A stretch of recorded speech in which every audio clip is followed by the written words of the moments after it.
What's up, ladies and gentlemen? It's your boy Sean Williams back with another season of Elephant in the Room, where we figure out where people start and where they're going to let you know that you could do it too. Today, I'm joined by my guest, Katie Augustyn. How are you today? I'm doing great, Sean. How about you? Outstanding. So let's get right into it. Okay. Tell me a little bit about yourself.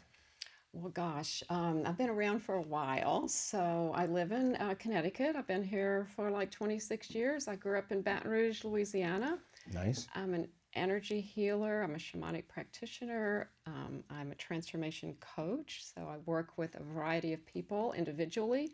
And I also teach classes and workshops. And I have a place in Westport called the Transformation Center.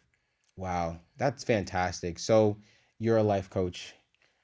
You when we had met at a was it a brunch, Yeah, and you had given me your card, and that's kind of where it started. exactly. Yeah, it's in the holistic industry or health and wellness, you Mm-hmm. would say, Mm-hmm. and there's just some great people there that we met. I got a bunch of business cards. That was the first day that I met everybody, and then I met you. Well, what's great is that you followed up.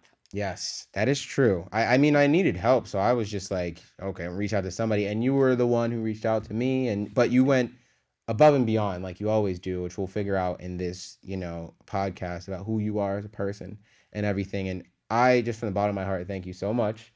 And you've gotten me that much farther in my journey with personal development than I've ever been That's awesome. ever with somebody, and I have to thank you for that. Well, that's awesome. Thank you for saying that. I'm Absolutely.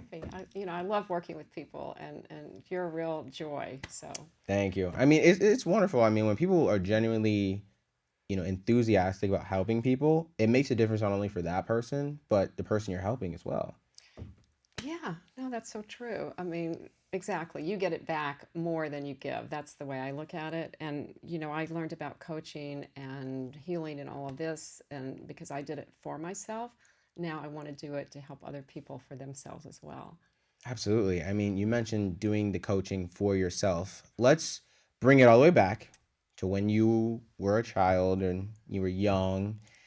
Um, Tell us a little bit about what that was like growing up in Baton Rouge, Louisiana. Yeah, well, it was a long time ago. So I think the thing that helped me, helped form me, was the fact that my family was pretty dysfunctional. Mm, We had a large family, and, honestly, both of my parents were alcoholics. So I learned at a young age to fend for myself. Yeah, I mean, I think that's, really ultimately at the time it wasn't so great, but it served me well later on as an adult. wow, that's interesting. You'd think that somebody who is a life transformational coach, you think that the way that they posture themselves, but also their profession, you think that they had their life together, you from what you just said at an early age, it wasn't. Talk me a little bit about that more in depth. Like what happened to you in high school? How was that? Yeah, well, that was kind of the beginning, I think, of the turning point because I was sent away to boarding school. Mm, Yeah, because I went to an all-girls Catholic school in Baton Rouge, and I started acting out, I think rebelling, when I was a freshman in high school. So they asked me not to come back, and my parents found a boarding school for me, which I wasn't so thrilled about at the time. But when I got there, I realized, I don't think consciously I realized, but unconsciously, that this was an opportunity, to get away from the bad influences that I had back in Baton Rouge and start to become a leader. So I was student council president. I started making, straight A's. I really kind of took advantage of the opportunity. so you were kicked out of Catholic school and you had to move around a couple of times, correct? And in that, what role, I guess moving around at such a young age can be a traumatic experience for a lot of people. Actually, for myself, I moved 4 times within the same town. And you kind of in my opinion, when I had moving 4 times, I kind of lost that sense of security. I felt as though I always had to move. I was never able to fully relax. And even into college, I wasn't able to relax for the 5 years that I did. Now, granted, I got everything I needed out of it, which we'll learn about you is that you got everything you needed out of it. So, since you were independent at a young age, what role did family play in your life? As we see nowadays that it all comes down to family and self love for development of you as a human being. But how did they support you, and what were they there for in your opinion? Yeah, so family in the broader sense. Yes. Sorry about that. Because my dad was in recovery, and he did recover from alcoholism, and turned out great. But I think the main influence was more my grandparents Mm, growing up, and also other aunts and uncles, like that. So I think that was more helpful because I couldn't count on my parents for that normal thing that you count on parents for, the stability, the discipline, that type of thing. I did not get that. So I think that was one reason actually the boarding school was good, because I had the discipline and the structure, where at home I didn't. mm. So I guess boarding school filled in that I don't want to say void for you, but kind of filled in where your parents Mm-hmm. weren't. Mm-hmm. How did you make that adjustment? Because a lot of people, especially going off to college, a lot of people are grow up being under the umbrella of their parents, and then finally when they get to college, they get to do whatever they want, and usually they run rampant. They go Yeah. crazy sometimes. How were you able to make that adjustment to where it's like, okay, my parents are here, but this kind of fills that void for me? And Mm-hmm. you did the exact opposite. You didn't go crazy. You kind of found yourself. You were together and you did the right thing. How did you Mm-hmm. do that? Well, that's a good question. I'm not sure, but looking back, it felt like I didn't really have that choice. Like it just sort of like flowed Felt naturally. natural. Yeah, I didn't fight it. I just Mm, kind of went with it. Like I looked at it as an opportunity, because here I am away from home. I got to make new friends. I don't know about you, but when you go away, like to college, or in my case, high school, you kind of get to reinvent yourself. yeah, I definitely felt that. Yeah. Reinventing yourself. But it's like you said it felt natural to do the Mm-hmm. right thing. Mm-hmm. That's not the case for everybody. A lot of people will lose themselves in a way. A lot of people will find themselves. Mm-hmm. So I guess it's just really fascinating on how, you went off to boarding school, and I'm assuming you were younger than somebody who would go off to college, right? Mm-hmm. To have that maturity at such a young age is really fascinating. I mean, where did that come from? Yeah, that's a good question. Well, the thing about the boarding school is that you have so much more structure than you do in college, because you're already 18, you're pretty much on your own when you're in college, Yeah. unless you're living at home with your parents, which a lot of people do. But even then, you feel much more independent. So I did have that structure, so I didn't feel like it wasn't that much of a challenge, really. So you'd say that you had like good people around you in order to help you get what you needed. Like I'm Mm-hmm. assuming, Mm-hmm. so it's Catholic school. You had like nuns and everything. You say that because I've never been to Catholic school. I've only been to public schools. I just don't want to be wrong, but Yeah, yeah. I'm pretty sure based on that, it seemed like you had a lot of supervision as well, right? Still. A lot of supervision, absolutely. But I think maybe, now we're talking about it, maybe the difference is that in the school I went to, the boarding school, the leaders were more role models. Mm, Nun for me was not a role model. I had no aspiration to be a nun like that. So, when I went off to school, in fact, I really wanted to be an English teacher, which is mm-hmm. kind of funny I remember now. we talked about that. Yeah, but and I majored in English in college, and then I tried it, and it didn't. I mean, I didn't try teaching. I tried majoring in education. It didn't appeal to me at that time. But I think that it was more like realistic role models, and I think we all need that, somebody to model like what your life could look like. It's not so far fetched. Hmm. That's true. You do need good role models. I want to bring it back to around when you were in ninth grade because there is a reason why got, I wouldn't say kicked out, but they asked you to leave in a way. Um, you said our previous conversation, you talked about how you met the wrong crowd and you were stealing and everything. Can you elaborate on that a little bit more? Sure. So yeah, I met a girl who had moved to our school in ninth grade, who I didn't know before, and we just started, acting out. We started skipping school. She had a car, so we'd go to the convenience store. We'd steal we'd steal beer because they didn't sell it to us. We'd go to her apartment and we'd hang out. That's what I did to rebel. And I started not caring about my grades so much, and just we didn't get in serious trouble like kids, I think, have more Consequences, opportunities and more opportunities. consequences to get in more severe trouble. I mean, drinking beer, that's not the worst thing in the world, Mm-hmm. but it could have gotten bad if I hadn't been shipped out. That's the way I look at it. So you were shipped out before things really got worse. Is that what you're trying to say? Right. So after my freshman year, and they didn't really kick me out, but they did say don't come back for your sophomore year. So what was that in between? Like, how long was that? Because you go from stealing and hanging out with the wrong crowd to now you're at Catholic school and like you're a good citizen. Like, what in between there? I guess what would you say happened for somebody to make a 180 like that? Because Well, now I mean, just fast forward. Now you're like a mhm, transformational coach. Like you're a very mhm, very great person. So I'm just trying mhm. to figure out what happened in between there. Well, I think it was more gradual. I don't think it was like a 180 like that. I Okay. think, going off to school and being unhappy, I had a boyfriend, I missed him. But then that's like I said, I think I realized that it was an opportunity and I kind of liked it. The other thing is, because I think you can relate to this, when you're like highly intelligent, you want to be challenged. Mm-hmm. You want to be challenged. You want to challenge yourself.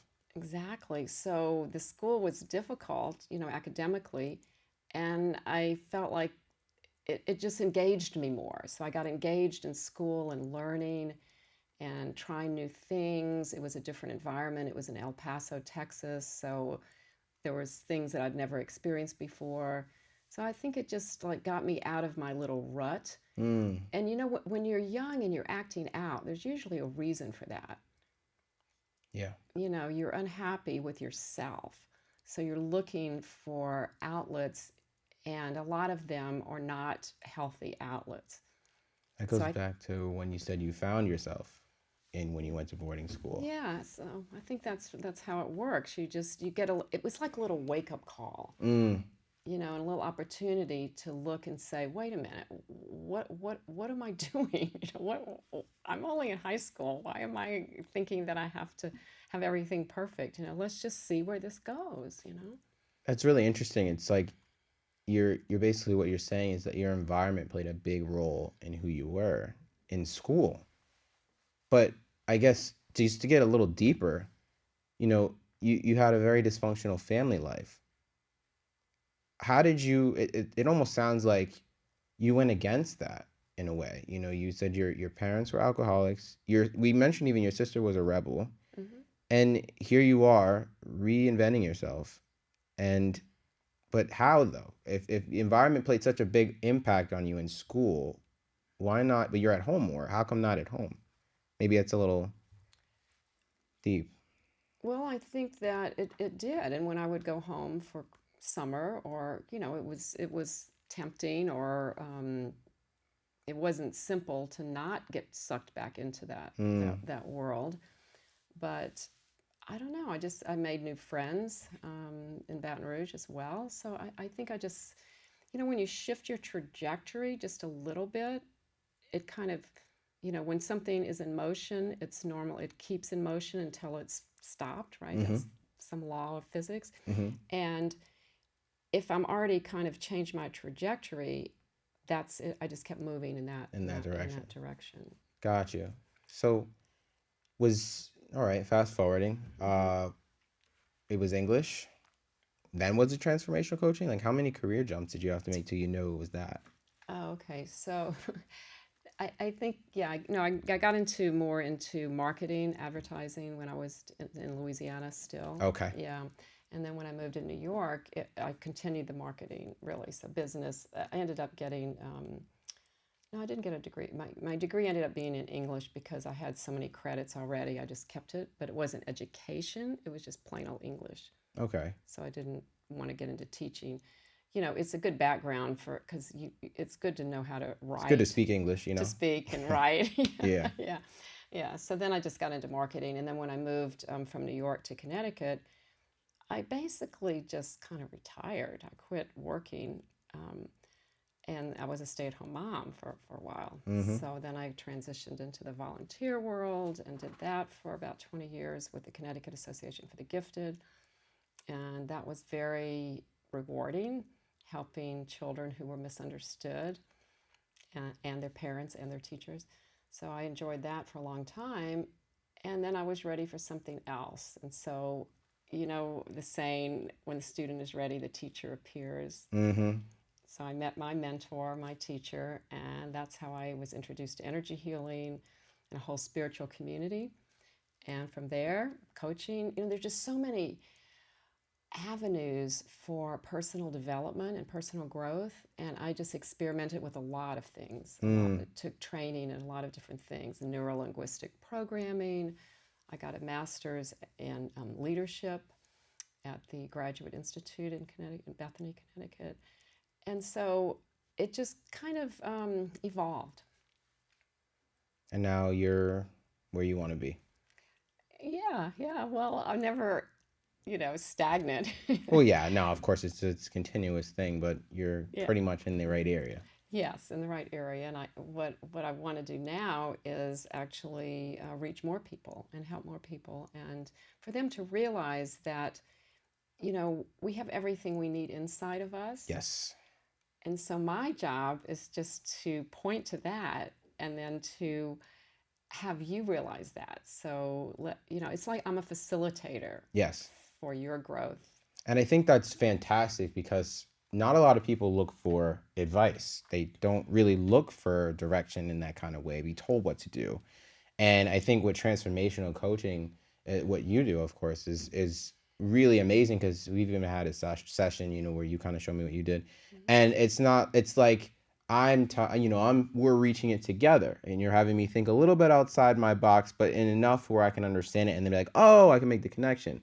And I think that's what's fascinating is that not everybody is around to be told what to do, but definitely make sure that reassurance they're on the right path. And maybe if they aren't on the right path, be like, well, here's where you can go, here's where you can go if you want. And it's like, I think that's the best kind of thing. I mean, I'm almost interested in wanting to do that too, but I wanted to get more into that because a little bit of what you mentioned and a little bit of what our conversations were prior, you mentioned how early in your childhood that people do things based on like how they feel about themselves. Like you said, somebody was bullying or something because they didn't love themselves. People bully each other. They bully people because they don't love themselves in the direction. Right. Well, hurt people hurt Hurt people. people. Yes. And so I think the best thing that you ever told me when we had my transformational session was, to have a successful relationship with somebody, it all comes down to self-love.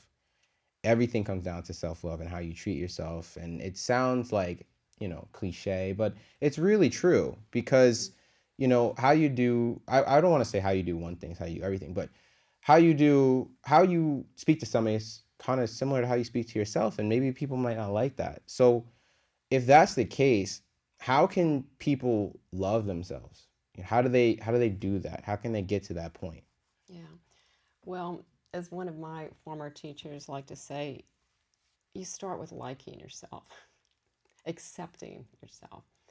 And for me, it also there's a spiritual component to it because I happen to believe that we're spirits in having a human experience, that inside of us we're spirit. And if you follow that train of thought, then that means we're divine Mm, because we're all connected to the divine. In fact, we're all connected, you know, everything and everybody and everything in the whole whatever universe. Go further than that, but anyway. So if you love yourself, you're loving that divine aspect of you. So I think of it that way. That if you do believe in that, not everybody does, of course, but if you do, it makes it easier to love yourself because you're divine. yeah, that makes a lot of sense.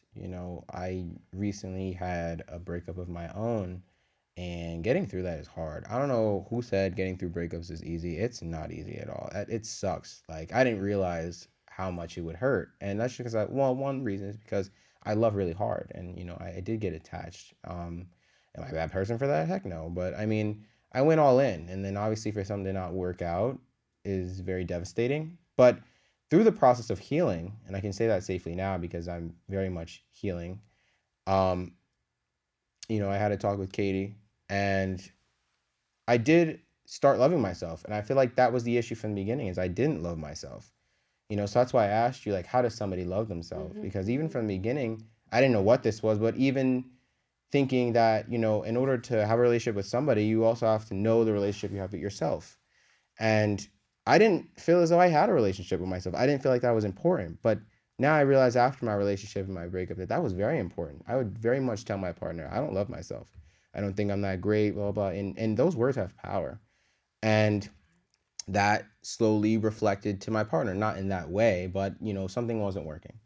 And then afterwards, I started growing the relationship I have with myself, focusing on myself, but doing the things that I love to do, getting back to myself, but in a way in which, like, I went to college for a few years and I was doing a lot of things that I didn't want to do. And now that I realized that I was doing these things I didn't want to do and it really hurt me long term, now I'm starting to do things that I want to do. And building that relationship was that I learned for myself is so important, because now I can be comfortable with myself and loving myself and then take on an addition of maybe somebody else, because you shouldn't have to connect to somebody to live, feel alive. Right. You should have them be an addition to your life to complement things, to like make a certain area of your life better. And I would have never realized that, one, from my breakup, but two, if I hadn't talked to you, because like I told you multiple times, our conversation was very Mm, powerful. glad. And in that minute, which was so great, was that I had formally just met you that day. And within 15 minutes, I'm already like, wow, like, because it not only because you were right, but because it made sense and I felt that feeling and that spirituality. But the best thing that I learned, and the advice I can give to my viewers, and you probably can agree with this too, is that you have to think like, you and your thoughts are separate. You can't, your thoughts are not you. And when you realize and you discern between the two, that's what really helps you, because especially people who deal with like anxiety, it's very limiting, and in depression and those things, like, the feelings can manifest themselves and be physical, but it is still a mindset. Not saying that it is not, powerful, but that those thoughts and ideas, along with the words that you carry, are very powerful, and they do have an impact on you. And if you can separate yourself from your thoughts, understand why you think that way, and everybody's journey is different, but for me, that's how it worked. And I Hmm. realized, like, hey, listen, like, just because I think something doesn't mean that it's right, or that or that's the way it's supposed to go. Branch out, have some empathy for your own self, and a lot of Hmm. that coming together. And I've really healed, but gained a better relationship with myself, and am a lot more confident. So I thank you again. I can't thank you enough for everything. But I mean, other than that, you have any closing remarks? No, I think you summed it up really well there, Shaun, that, you could, because your thoughts cause the emotions, which then, go to the feelings, and then you get the beliefs. And the only thing I do want to mention is how important it is to change a limiting belief that you might have about yourself. Mm-hmm. And that kind of ties in with what you're talking about, self-love, because if you believe you're not worthy, and a lot of people go their whole life and not even know that they have that belief, it just plays out in their life. They don't get what they want because they somehow got the message when they were younger that they aren't worthy. And so I just want to say that, these are beliefs that we can change, because number one, they're not true. Mm-hmm. So these are limiting, erroneous beliefs, and there's plenty of ways, and that's what I work with people, is changing their beliefs. So Yeah, and, yeah. and that's amazing. I mean, just one more thing to add too is that uh, I feel as though a lot of people are into like this hustle culture, where it's like, okay, I'm not worthy enough until I get or achieve a certain Yeah. goal.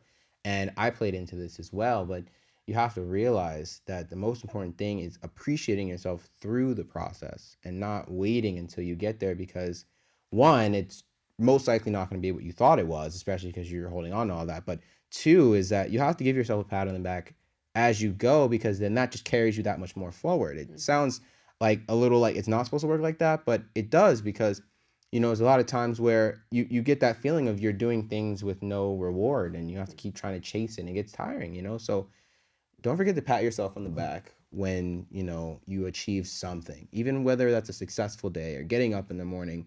that's so important to building a relationship with yourself and building that worthiness. Because regardless if you do, and this is what you told me that really shined light on me, is that, regardless what I do, I'm still worthy, because I am who I am.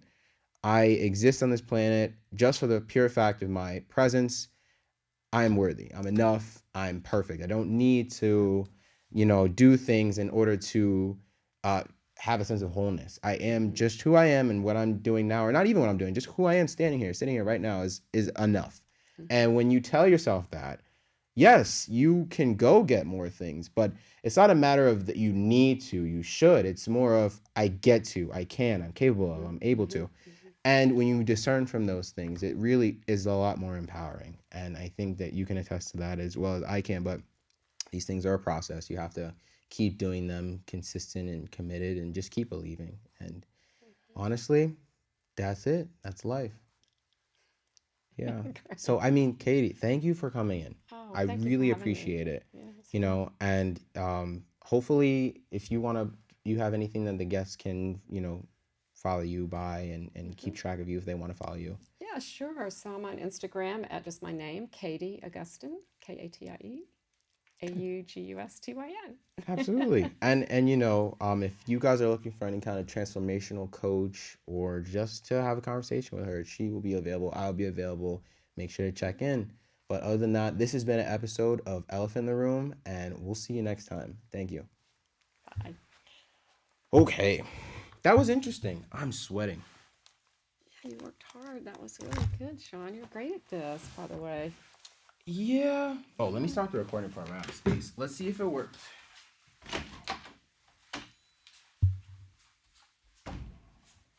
Yep, it did. Yay. My water.